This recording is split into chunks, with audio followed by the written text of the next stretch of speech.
In the book of Deuteronomy, Moses is recorded saying, "Listen, O Israel, Jehovah our God is one Jehovah."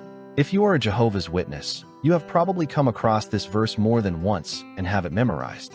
It is one of the most well-known verses that clearly proclaims that there is only one God, Jehovah. But notice how the Greek Septuagint translates it. "Hear, O Israel, the Lord our God is one Lord." The Septuagint doesn't contain the name Jehovah, but the word Lord, Kurios. This was the translation the Jews were familiar with.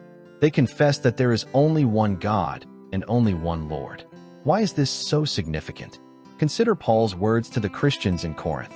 "Now concerning the eating of food offered to idols, we know that an idol is nothing in the world, and that there is no God but one.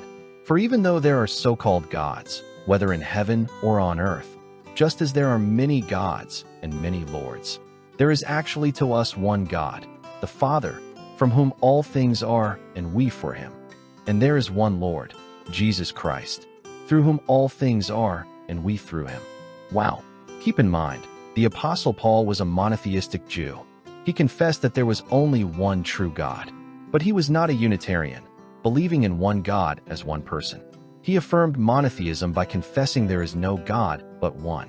And he confessed that there are two distinct and eternal persons who share the divine nature of Jehovah. How so?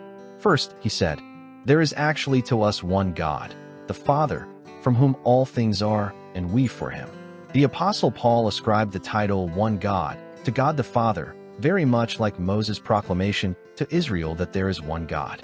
And perhaps you're thinking, why would you argue that Paul was saying Jesus Christ is Jehovah if he called the Father the one God and not Christ? Notice the title Paul used of Jesus. "There is one Lord, Jesus Christ, through whom all things are, and we through him." Did you catch that? Paul called Christ the one Lord. That may not be too shocking to us as Western thinkers, but as I have already pointed out, the Greek Septuagint rendered the divine name of Jehovah as Lord.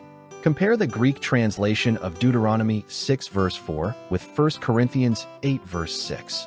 "Hear, O Israel, the Lord our God is one Lord. There is one Lord, Jesus Christ." The Apostle Paul knew the Greek Septuagint, and he knew exactly what he was doing. To a Jewish person, one Lord was the title of Jehovah alone. Was Paul teaching that there are two deities? No. He confessed that there is only one being of Jehovah. But does that mean that Jehovah is one person? Not according to Paul's confession. Paul taught that the Father and Christ are two distinct persons who are worthy of the divine names of Jehovah.